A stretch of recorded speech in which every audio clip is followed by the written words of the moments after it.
আমরা বাড়ি বিক্রি করে খেলা চালাই আর অন্যরা চালায় ফিক্সিং করে।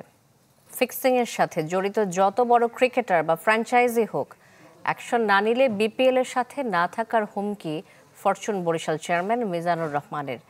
পারিশ্রমিক ইস্যুর নেতিবাচক প্রভাব নিয়ে উদ্বিগ্ন এ ফ্র্যাঞ্চাইজি কর্তা।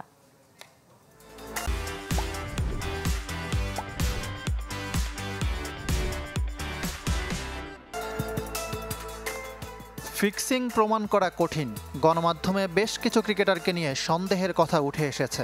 তারা জড়িত কিনা এখনো পরিষ্কার নয়, তবে কথায় আছে যাহা রটে তাহা কিছুটা হলেও বটে। ক্রিকেট বোর্ডও তাই স্বাধীন তদন্ত কমিটি করতে বাধ্য হয়েছে। আকাশে বাতাসে ফিক্সিংয়ের গুঞ্জন। এবার ফরচুন বরিশাল চেয়ারম্যান মিজানুর রহমান যা বললেন তাতে চোখ কপালে উঠতে পারে। আমাদের বাড়ি বিক্রি করে আমাদের খেলা চালাতে হয়, আর অন্যরা ফিক্সিং করে খেলা চালায়। This is not the way. So আমরা চাচ্ছি যে এটার বিচার হোক এবং তারা শাস্তি পাক। ফরচুন বরিশালের কোনো ক্রিকেটারের বিরুদ্ধে সন্দেহ ওঠেনি। বিপিএল দুর্নীতির সঙ্গে জড়িতদের বিরুদ্ধে ব্যবস্থা নেওয়ার জোরালো দাবি বরিশাল কর্ণধারের।